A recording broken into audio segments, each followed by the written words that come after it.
Here's a question that I hear a lot.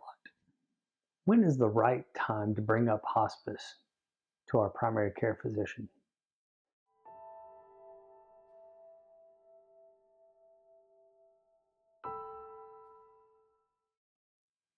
Well, first and foremost, anyone can refer somebody to hospice care. However, it does take a physician to write the order. And honestly, it's your hospice benefit, so nobody really has a right to tell you no. And just because you may qualify for hospice doesn't mean you have to actually go on service, but it's about knowing what your options are. So let's talk about some general guidelines as it pertains to when do I bring this up to my physician. I think the first thing we need to really talk about is what's called a palliative performance score, or a PPS.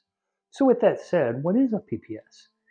It's a scoring system based on a scale of decline. It's usually looked at over either a 3/3 month or a 6/6 month period of time.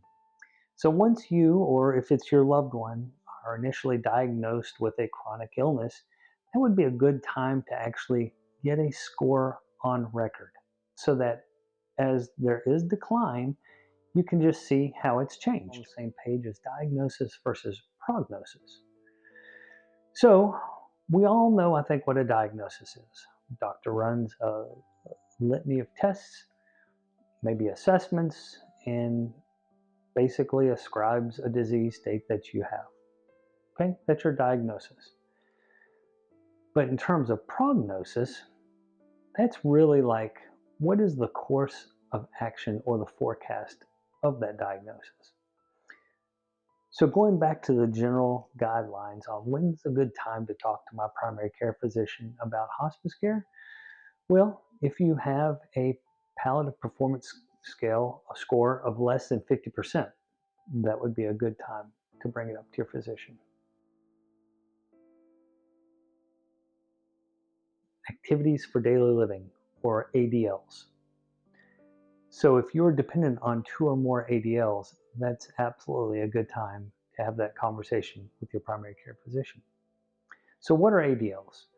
That could be needing assistance with bathing, dressing, feeding, toileting, transferring from a chair to a bed or from bed to standing up, or ambulation, difficulty in walking.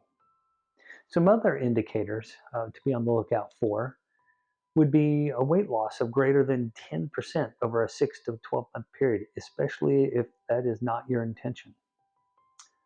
Absolutely increased time slept over a 24-hour period. Difficulty swallowing, choking while eating or snacking, or poor oral intake.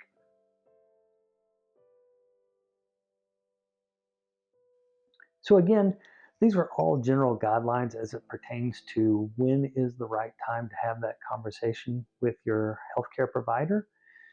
Some disease states have their own assessments that might be way more comprehensive than the things we just discussed. But again, this is kind of in general. But the bottom line is Project Hospice's mission statement has been and always will be to help you know and understand your options so that you and your family can make an informed decision. So with that, please visit us at projecthospice.com. Thank you.